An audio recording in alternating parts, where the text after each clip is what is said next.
bahas tentang bersahabat dengan uang. Kita tahu lah bahwa uang ini sesuatu yang misterius gitu ya. Manusia itu bisa terkait emosionalnya dengan uang. Jadi kalau misalkan kita tuh bisa happy, seketika happy gitu ya, ketika berhubungan dengan uang. Dan kita pun juga seketika bisa sedih ketika berhubungan dengan uang. Jadi uang itu benar-benar terkait gitu dengan emosional kita.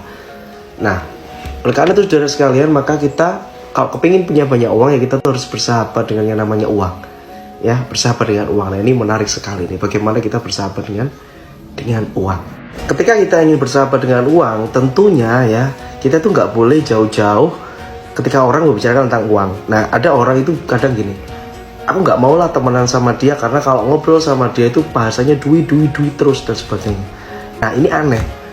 Kepingin punya banyak duit tapi nggak mau ngobrolin tentang duit atau nggak mau ngedengerin tentang uang. Nah, orang-orang yang bersahabat dengan uang, mereka bahkan mencari informasi atau mencari di mana ya kira-kira sumber duit itu di mana. Nah, ini perlu ya. Jadi kita jangan anti uang. Ketika ada teman ngobrol tentang uang, harusnya kita mendekat dong.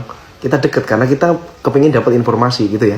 Nah, jangan kita malah menghindar dari uang. Ketika kita menghindar dari yang namanya duit, pembicaraan tentang duit ya, kita tutup telinga kita dari hal yang seperti itu, ya otomatis duit akan males mengambil kita. Peluang-peluang pun juga nggak akan datang. Itu ya. Ketika kita sudah mulai bersahabat dengan uang dan telinga kita sudah terbiasa mendengarkan informasi tentang duit, informasi peluang bisnis, informasi ide usaha, ya enggak, maka kita akan bisa nyambung guys ketika kita tuh ngobrol sama orang. Ketika orang bahas, wah aku punya bisnis ini, wah kita tuh bisa nyambung gitu loh ngobrol sama dia karena kita memang punya ilmu atau input di dalam situ. Walaupun mungkin ilmunya nggak terlalu dalam, tapi minimal kita tuh bisa nyambung ketika ngomong sama orang.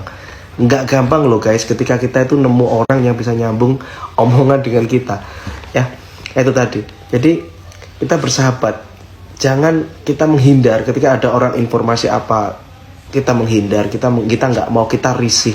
Ya ketika kita risih, ketika mendengar kata uang kita risih, ya wajar kalau kita itu dijauhi sama duit gitu ya. Jadi ini penting banget, ini mindset awal.